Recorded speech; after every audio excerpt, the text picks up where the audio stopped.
the big question you need to ask is, will artificial intelligence enhance our business or not? Because it's not going to enhance every single business. Today, I'm excited to be joined by marketer extraordinaire Katie Robert. Katie is the CEO of Trust Insights, a management agency with extensive experience in artificial intelligence marketing, organizational behavior, and predictive algorithms. They use those things like predictive algorithms, machine learning, and artificial intelligence to help businesses make better decisions faster. At Trust Insights, they light up the dark data. Katie, welcome to the show. Brooke, thanks for having me. I don't know how we're going to get through this without just giggling the whole time. I know this is bad. Like Katie's that person who you're not allowed to sit, or I'm not allowed to sit next to during anything serious because all we would do is like giggle. Like That's because I can't take anything seriously. I mean, I should. I mean, everything you just listed off that we do in Trust Insights, like I do take seriously, but not that seriously. Oh, please. I know you way too well for that. So, like, let's get into it then. And I want you to tell everybody first, why did you and Chris Penn, your partner, decide to start Trust Insights? Like, what was the catalyst for that? So, the short version is that the agency that we were working at, the skills, the things that Chris and I were doing were very quickly outgrowing the services that the agency wanted to offer. So they wanted to continue to offer more traditional digital marketing, which was fine. So they did a lot of content marketing and digital ads and PR. And Chris was very deep into AI already at that time. And that was about 7 years ago. And he was, already working on predictive forecasting, already working on a lot of machine learning and natural language processing. And there just wasn't an appetite for it with our clients through the agency.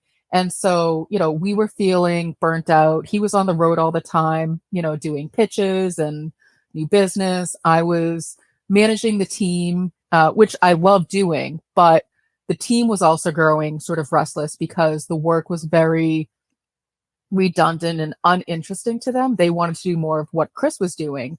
And so there came an opportunity for Chris and I to make our exit when the company that we worked for was acquired and the direction of the company was changing. And so we decided at that point that it was the right time to take a risk and try to do this on our own.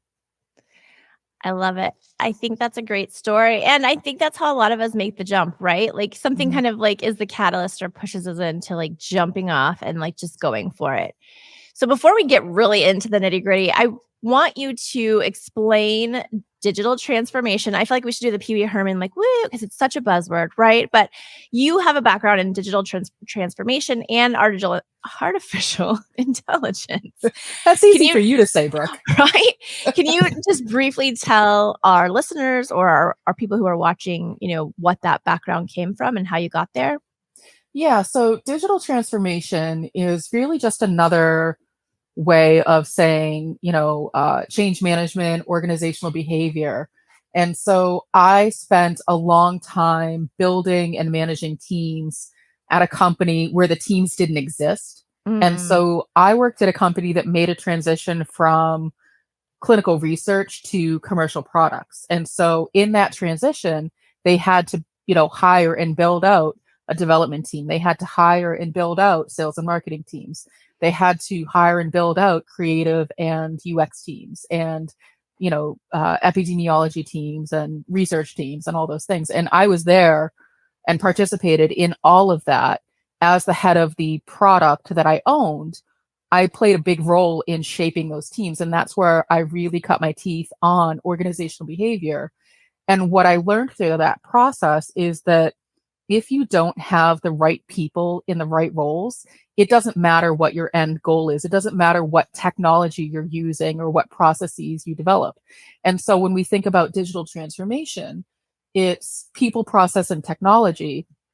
The challenge that I see in the industry as a whole is that there's way too much emphasis on technology and not enough emphasis on people, which is why I adapted that simple framework from digital transformation to my own, which I call the 5 Ps, very uncreative, but marketers like alliteration. We do.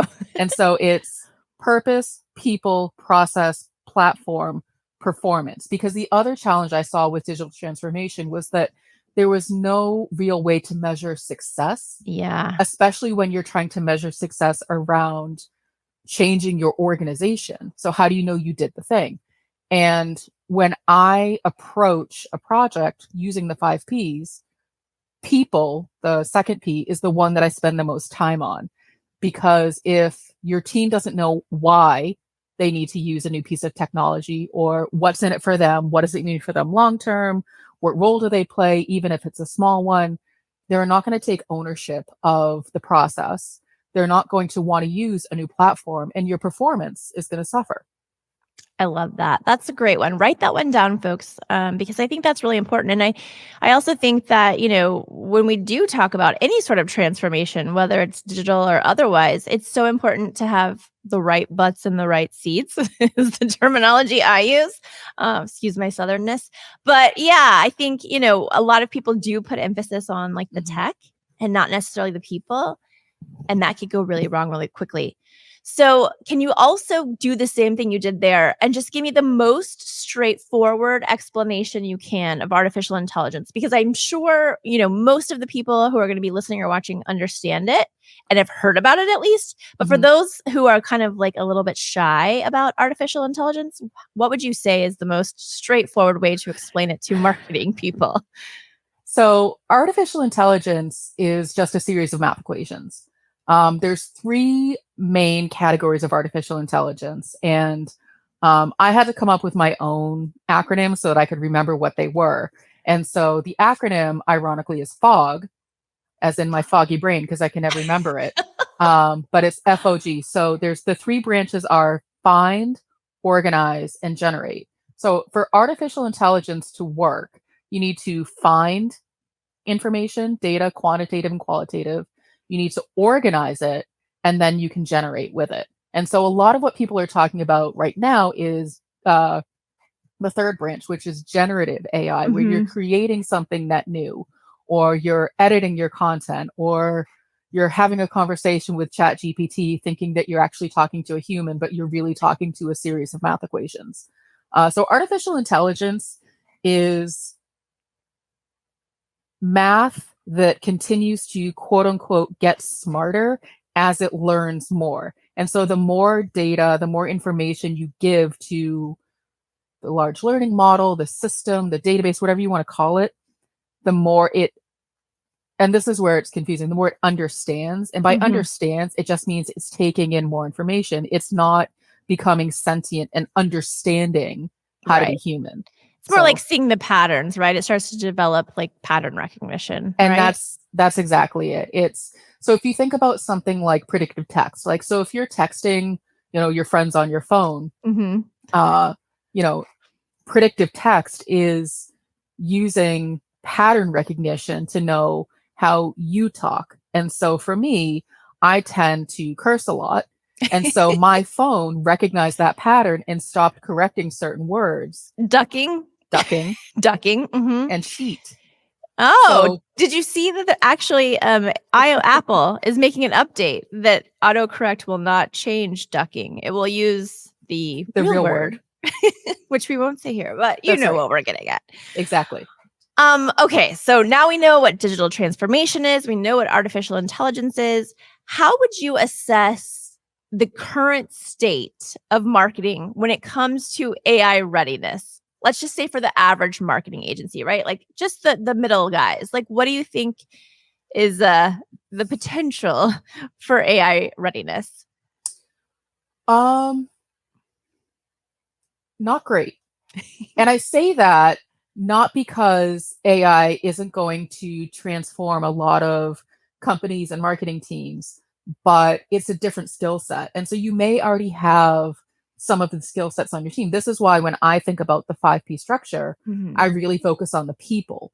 And so maybe you have someone who is, a content writer, but unless you sort of do that assessment, you don't know that they actually have a passion for development and coding And so maybe you already have that person who could, learn artificial intelligence. Um, if you have a team that is not mathematically inclined or statistically inclined, it's going to be difficult to use artificial intelligence because there's a lot of that goes into it. Now, the good news is that companies are popping up every day. I'll be interested to see how much of them sort of stand the test of time, but there are connectors and interfaces that didn't exist even a few months ago for people who want to use artificial intelligence but don't want to have to hand code or use open source information in order Mhm. to build these processes. What I would recommend for a company that's trying to bring artificial intelligence into their company and not just check the box to say, we use AI, is to really challenge the question of what is the purpose that this is going to serve? How is it going to enhance what we do? How is Mm. it going to help our customers? And you may find that it's not even artificial intelligence that you're looking for. You're just looking for a little bit of automation. That's a great distinction. Yeah, because it's not the same. It's not the same. So let's start with the most common misconceptions that you think a lot of marketing agencies or fears that marketing agencies have right now when we talk about digital transformation and or adding AI to their operations. The the number one question, I feel like this has been floating around for a few years, is will AI take my job? Mhm. And the answer is no. AI won't take your job. Someone who knows how to use AI will take your job. And so Mhm. it's a matter of you don't have to be an AI expert, um, but you need to understand just the basic principles of it, what it can and can't do. Um, and I think that there's a lot of concern, especially for content writers, content marketers, and generators and creators of, well, if AI can write a blog post, why do they even need me? Well, Right. AI can write a halfway decent first draft of a blog post, but it's not. I would not recommend that you just go ahead and publish that on your website. And there's, I don't want to go too far down the rabbit hole, but there's a lot of reasons why using AI generated content is a bad idea. Um, not only for, you lose that human touch, but then you run into potential copyright issues. A lot of the search algorithms will ding you negatively for if they recognize it as AI generated content. And then you also sort of lose that trust with your customers that they're no longer talking to a person, which I know, Brooke, is something you're very passionate about.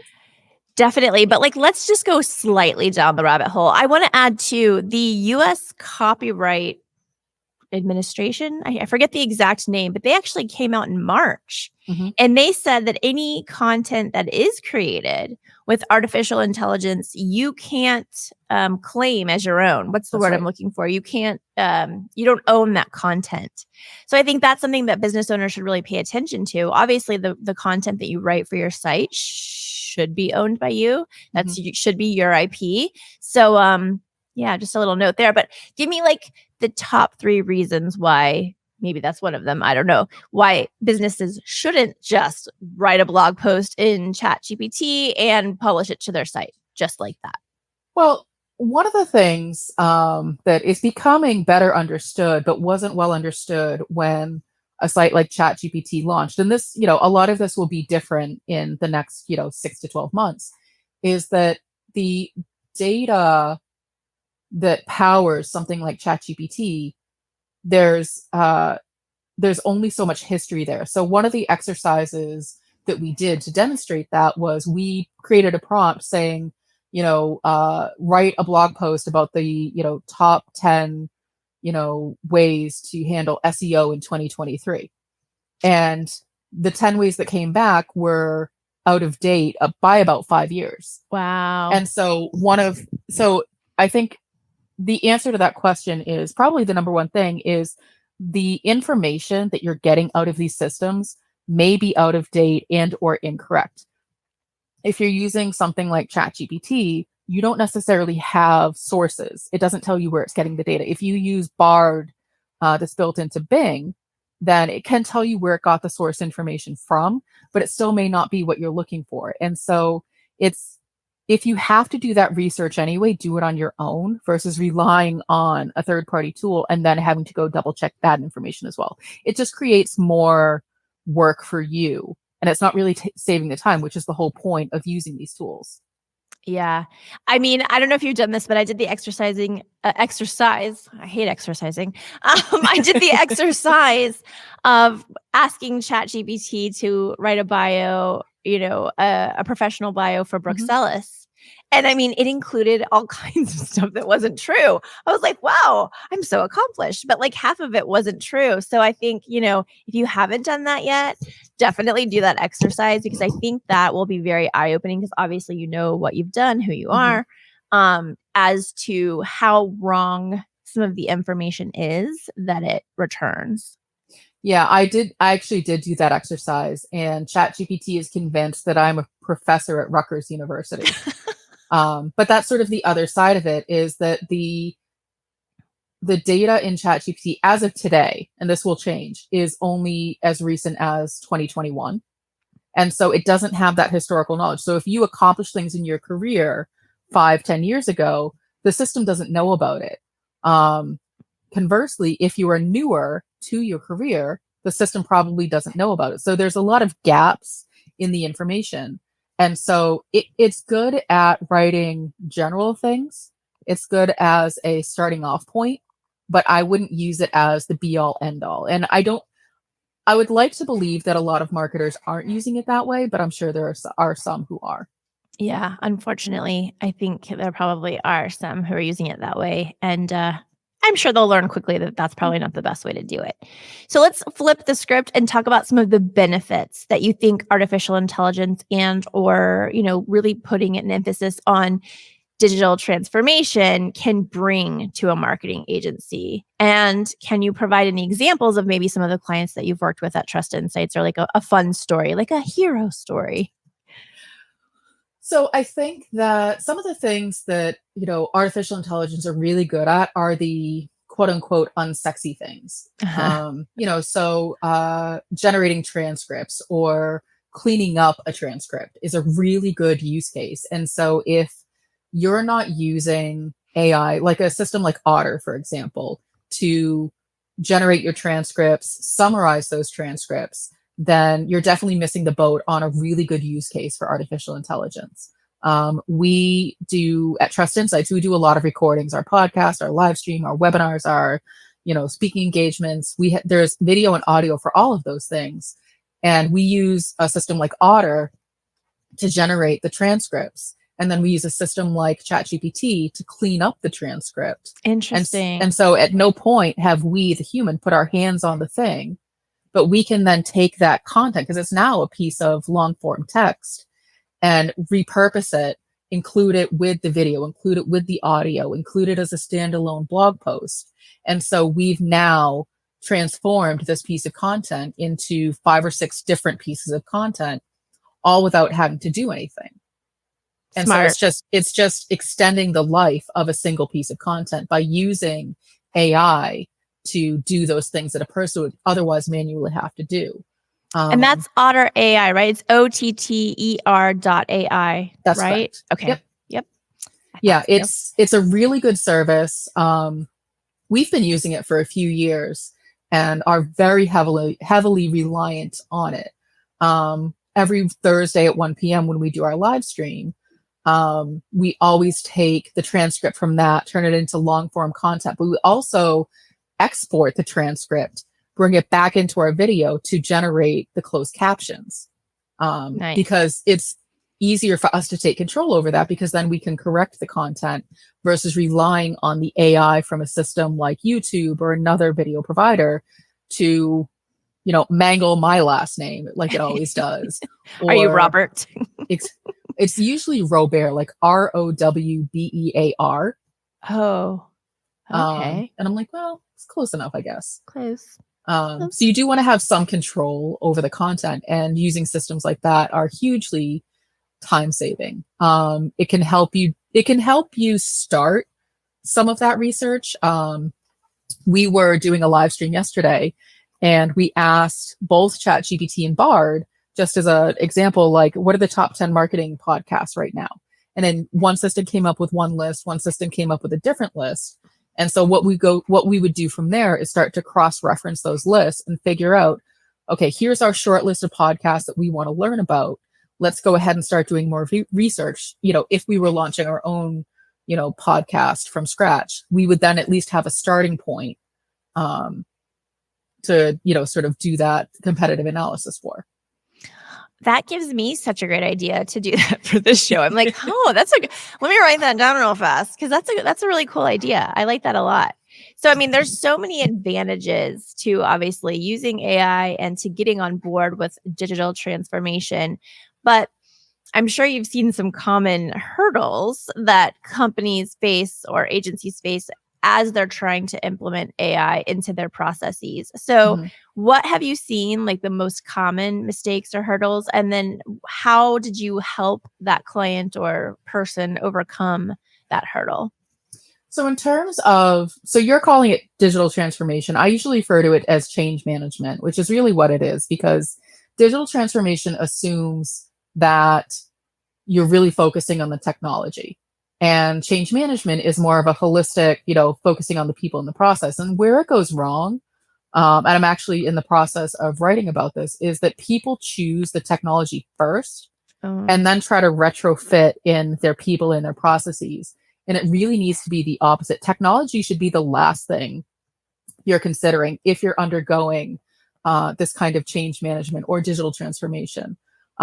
It's the last thing you should be considering. There's a lot of shiny objects out there. There are, I think the MarTech list came out recently. It's the MarTech 11,038. And so there are 11,038 as of, a few months ago, now it's probably more, tools that you can include in your tech stack. Wow. And so it's an overwhelming amount of tools, and every tool does slightly different things. You should be choosing your technology last. It should be the last thing you consider. So you need to do your, go through the first few P's. So what is your purpose? What is the problem you are trying to solve? What problem will a new piece of technology solve? What are the gaps? What are the challenges, the pain points? Go through that whole exercise. And then you need to go through your, skills assessment. Who do I have on my team currently? Do I have to hire full-time employees? Can I get away with contracts? Do I bring on an agency like Trust Insights to fill in some of these gaps? Do I bring on, an agency like B Squared to fill in some of these gaps? But you need to do that assessment first. Right. And then you can say, okay, here's everything I know. Now I can go ahead and choose a technology, a platform to meet the needs that I've outlined. Because you also want to see, what processes do I already have in place? Right. Am I starting from scratch? Do I already have a repeatable process that I can build on? Is this something that I can automate? How am I going to get the data out of this system? That means I need to choose a piece of technology, a platform that maybe either has an API connector or an automated, data export. Yeah, that's a big one. Yeah, that's huge, because I'm running into that right now with one of our clients. They want us to export data from a tool that we're using to help with some metrics, and some of the metrics are available and some aren't. And so I think that's such a valid point, because that should come way before the tool, right? Because otherwise, if you already have the tool, now you're trying to retrofit. Just like you said, it's a problem. Yeah, and this is something that a lot of people are experiencing now with Google Analytics 4, which is coming on July 1st.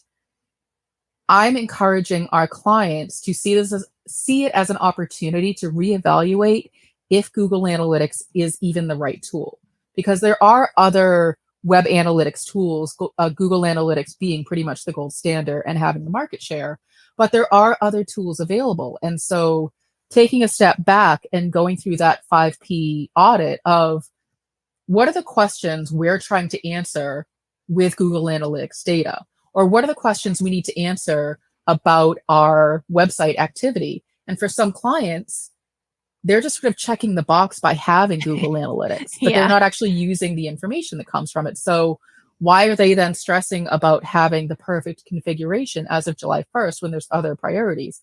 Whereas other clients and other people are very heavily reliant on the web analytics. And so it makes sense for them to prioritize getting Google Analytics 4 set up, which is something that we've been helping a lot of our clients do, is that configuration and then that education around what to do with what to do with the data once you have it.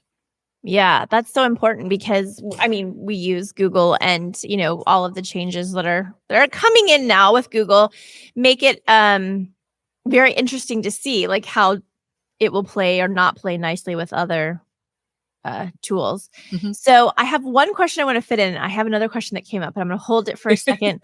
But I have another question for you. What do you think about the tools that we currently use? Like, so for instance, we use Sprout Social Mhm. for our social dashboard. They recently acquired an AI company, and now they're integrating that AI with their software, which I think is wonderful. But I'm just curious, like, what's your opinion on like, hey, I'm using whatever tool it is, and now they also have incorporated AI into that tool.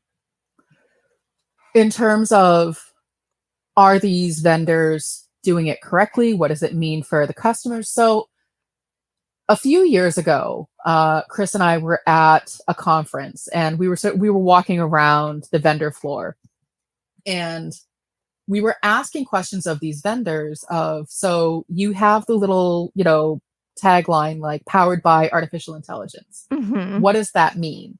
What are you actually using to what are you using artificial intelligence for in your product? What does that mean for me as an end user? And I think if you are someone who is using these vendors, who is reliant on their services, you should absolutely be asking them those questions. Um, you may even ask to talk to their development team if you have that level of expertise on your team, just to say, like, what does it mean to use artificial intelligence? Or are you just building in some automation and slapping the artificial intelligence sticker on it? Because Yeah. one of the movements I'm seeing, and we get this question a lot from other agencies, is what do I need to do to be powered by artificial intelligence, to tell my clients that we use artificial intelligence? And so they're now looking to these third party vendors to Mhm. provide that artificial intelligence. So you, as sort of that person sitting in the middle, need to do your due diligence and question the team at Sprout. Be like, what does this mean?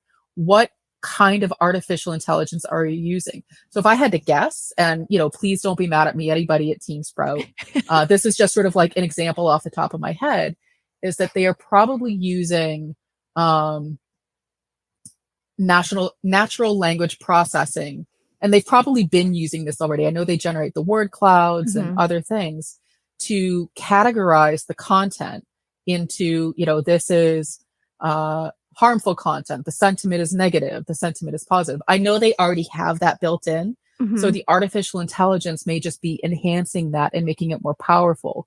But those are the questions that you, as someone using the product, should be asking. I think that's great advice, and I would just add to that by saying I just had a conversation earlier this week with the Sprout team and the AI and how it will or won't affect me and our clients, thereby our clients. And, one of the important questions, if you are using a tool that has now said, oh, we're adding these AI, things to the tool, is to ask about sharing. So, like, what one of the Mhm. questions that I had and that a couple of other people had was, when we input that data for our clients that we're inputting into the tool, does that get shared back to OpenAI or whatever Mhm. source it is? And they do not share our information, which is great. But I think that's such a valid point that you bring up because I really wouldn't have known to ask that, but we were having such a great discussion and we were talking about like how data comes in and how data goes out. And I was like, wait a minute, like if we're putting this information in, so it's a little bit not secretive, but like proprietary in some cases, right? Mhm. Um, then yeah, what happens if that gets shared out to the world, right? And that's something that's actually already been happening to a lot of companies, because the interface for chat gpt, got released, and everybody's using it and everybody's putting in information, not realizing that this is now publicly available. So Mm, think about, more regulated industries where they yeah. have protected health information, PII, all of these things. They have to figure out how to build their own private large learning model in order to protect their information. I mean, this is a challenge with the new Google Analytics. So in Google Analytics 4, the data sharing and data retention regulations are different from what they are in Google Analytics 3, Universal Analytics. So one of the conversations I've been having with clients is if you have a privacy policy on your website about how you're collecting and storing information and it just says Google Analytics, it doesn't cover. You have to update it to specifically be Google Analytics 4 and what those regulations are in terms of privacy. Oh, writing that one down too. I need to go update my privacy policy. But it's the same if you're using artificial intelligence or generative AI in your business. You are now storing some level of information. And if Yeah. you're getting that information, so let's say, your company is using a social sharing tool and you're collecting information from social media accounts, which include people's names, et cetera, and you're using generative AI, you need to make people aware of how you are using and storing that information and or push them back to the privacy policies of these vendors. And so that's sort of the other consideration is what are the privacy policies that these vendors are updating and sharing? And if they haven't updated them, that's a huge red flag. That's such great advice. So let's dig into the people because we kind of have touched on it in a couple of little strings here, but I had to ask that little off the cuff question. Yeah. Upskilling and training when it comes to artificial intelligence, what are the essential skills that those marketers or people should have to better use AI? And what kind of training or upskilling do you recommend for the people who, want to continue to develop in this area? The answer may surprise you. I feel like I'm a BuzzFeed headline. Dun, dun, dun. It's less about the hard skills and more about the soft skills. And the number one soft skill that you can't teach is curiosity. You need to be inquisitive. You need to be persistent. And you need to be able to do things consistently. And artificial intelligence, the way that it's being rolled out to the market, it's being rolled out in such a way that people at all skill levels of technology will be able to use it. The thing that's going to make a difference is that critical thinking about how you're using it, why you're using it. Am I asking the right questions? So when ChatGPT came out on the market a few months ago, everybody was talking about one of the new hot roles was going to be a prompt engineer. Yeah. Well, now that's going away already because artificial intelligence continues to get more sophisticated and refined that you don't need to be a prompt engineer in order to use it. So it's really about curiosity and that critical thinking. And so again, going back through that 5 Ps of what is the problem I am trying to solve when I ask, this question of a large learning model? What am I trying to do? And so obviously, there are some hard skills. If you're looking to build your own large learning model, you need to have a good grasp on statistics. Mhm. You need to be a developer. You need to understand programming languages such as R and Python. But with artificial intelligence, there's so many different paths that you can take. And so if you're thinking, working with the large learning models, then you're looking more at a data engineer. You're looking more at, data analyst and data governance. And so those are more of the dig into the really advanced technology skills. But if you're looking at something like AI ethics, or if you're looking at, project management or ad buying, you don't have to have the deep understanding of artificial intelligence.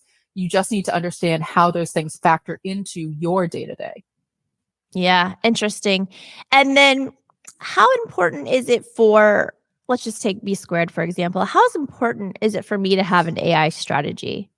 And if I do need a strategy, let's just say I do, and because some of the people listening will, can you outline kind of what are the key components I should think of in that strategy? Obviously the 5 Ps, but what else? I mean, that's a really good place to start. So, I'm about to give you some free consultation advice. I know that's really what you're Yay! angling for, Brooke. Yes. The big question you need to ask is, will artificial intelligence enhance our business or not? because it's not going to enhance every single business. Right. And so if you are using systems, so I would first take an audit of all of your systems. What are you using? What are you Mhm. relying on? What systems are you using to service your clients? And so I know you're using systems like Google AdWords or Google Ads, Mhm. Facebook ads, those things. Those have artificial intelligence built in already. Yeah.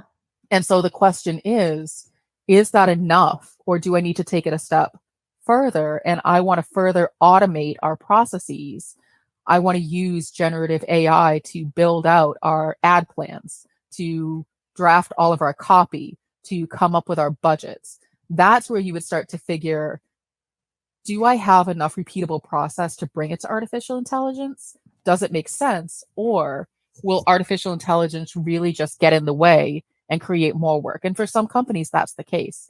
And so I would start with auditing the platforms that you have, and most importantly, auditing the processes. The other piece is making sure that you have the data to work with, because AI is powered by data and math. And so if you don't have those things, Right. then that's where you need to sort of stop and take a step back. So, like, let's say I wanted to, our tagline's Think Conversation, Not Campaign. We always talk about how important the conversations are on social media. Let's say I wanted to take a client's, let's just pretend Trust Insights is a client. I want to take all of the conversations that are happening with you and around you, meaning directly to the brand, but also, using social listening, let's say, to find conversations that are happening. And I want the AI to mine those conversations for certain data points. Like, so that would be building like a whole, what you're talking about earlier, like a whole program that would live within B Squared. Or is it something in a tool that you think we could find? So what you're talking about is natural language processing, and you would be able to find that in a third-party tool, re- assuming that you've done your requirements gathering up front to say, these are the things that I need. And that's going to help you determine whether you're building or buying a tool. And so if you have certain requirements around natural language processing that you can't get from a tool off the shelf, you would be better off building your own, because adapting a tool sometimes can be even more difficult and more time consuming and costly, because then you're working with somebody else's code and somebody else's idea of what this thing should do.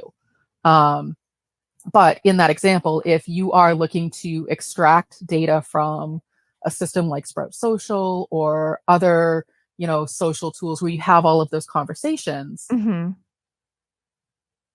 in my world, sort of like growing up in my career, we used to hand code those conversations. We would have like large printouts of those conversations, and we would have to create like this whole categorization Mm-hmm. of, this is what you're looking for, these are the keywords you're looking for. And so we would literally hand code those things. And so now it's a great opportunity to bring in artificial intelligence to do that for you in an automated way. So that's a really great use case of where you would want to build out your AI strategy. But again, it starts with, what is the purpose this serves? What is the offering? So, I work with Chris Penn, who's Mr. Artificial Intelligence, has a Mr. million Robot. ideas and is always creating things. And the first thing I ask him every time he shows me something new is, who would use this? What's the use case? Why, it's great that you I think one of the things was he created an algorithm that would curate playlists for people's birthdays. Oh, that's so sweet. And I was like, okay, that's cool, but how does that help the business? Yeah. And the answer is it doesn't. And so Yeah. we shelved it. So he can do whatever he wants with that code, that artificial intelligence he created, but it doesn't serve the business. And Yeah. those are conversations we're having daily, weekly, monthly, where we'll talk through all the different things that artificial intelligence can do. And we have to be really strict about, does it serve the business or not? Mm-hmm. Because it's very easy to get distracted. I love that you said hand coding, because, I did my undergraduate thesis work on the social penetration theory, which is kind of how B Squared came about. But I was basically, putting all of the conversations into a spreadsheet, coding them, labeling them, all these things to kind of create a data set to then tell me outcomes of how people were performing or not performing based on their conversations. So I'm like, yeah. I've been there. And now we can probably get AI to do all of that for us. You And isn't 100% that can. awesome? Like, Mhm. that's just so cool. So, food for thought there. All right. So, last question, looking to the future, how do you envision AI reshaping the landscape of marketing? I mean, obviously, everybody's in a frenzy right now, but like, let's say, the craziness dies down. Mhm. How will AI reshape marketing and marketing agencies? And what do you think marketing agency owners should start doing now to prepare for those changes? One of the big things is if you're an agency that is doing hourly billing, that's going to be problematic as artificial intelligence becomes more sophisticated and there's more use cases for it. So, for example, um, you know, we have quite a few friendlies in the PR agency, and so this is a conversation we've had with them. If they're billing their clients hourly to generate things like press releases or Mhm. media lists, artificial intelligence can do that within split seconds. And so, how do you ethically bill your client for a full hour of a person's time when you've used a system to do it instead? And so, those are some of the shifts and changes that a lot of companies are going to experience. Generating monthly reports for a lot of us, it's a big burden and it takes Huge. time. So many Artif hours. Artificial intelligence can do that for you or at least get you halfway there. Yeah. And so the big one of the big changes is it's going to change the billing models for a lot of agencies, especially if you're not doing value-based billing, you're doing Mhm. hourly billing. So that's one of the big shifts. You're going to see a lot of shifts in the requirements for candidates. And so there's going to be an expectation that you are familiar with and have an understanding of how even something as I'm calling it basic, and it's not basic to a lot of people, it's basic to us, something like ChatGPT works. How do you use the system to generate, a spreadsheet, or how do you use the system to generate a blog post? The expectation is going to be there that you know how to do those things, that you know how to use a Mhm. system like Dolly to generate an image that you can then use so that you're not buying, stock images. Um, Yes. I think those are going to be the expectations of marketers is that they at least have a basic understanding of these systems. Yeah, that's absolutely brilliant. I think you're so right. And I had an idea about, the hiring process, but the billing, that's so interesting because I know, a lot of us, including me, for some projects, we do bill hourly. It's not retainer based. Mhm. So that will be definitely something that we have to think about. Well, gosh, Katie, you've given me so much to think about. So I'm sure that everybody watching or listening is writing furiously like I am. I'm just making mental notes, but I'm like literally writing down in my brain 5 Ps, do this, do that. So tell everyone about what you're up to, where they can find out more about Trust Insights, services around digital transformation, change management should probably be the word we should use, and artificial intelligence, and where they can find you so that they can connect with you and continue these smart conversations. Absolutely. So you can find our website, trustinsights.ai. You can find all about our services and expertise. We've been working within artificial intelligence a lot longer than it's been a household word. Um, and so I would say, for people who are looking for expertise for consulting. A lot of what we're doing right now is we're doing a lot of education for companies on what artificial intelligence is and how it factors into their company specifically. We're doing a lot of work with Google Analytics 4, getting people ready for that, not only setting up their systems, but also educating them on, okay, here's this brand new system. What do I do now? Because it's completely different. So you can find us at trustinsights.ai. You can find me at Katie Robert. It's in my signature on Twitter and on LinkedIn. And you can find us at Trust Insights on most social platforms, including TikTok. Ooh, y'all made it the TikTok jump. We'll have to talk about that one too. Well, thank you so much, Katie, for being here. And for all of you wonderful listeners and watchers, thank you so much for joining me for yet another amazing show. And we'll see you next time.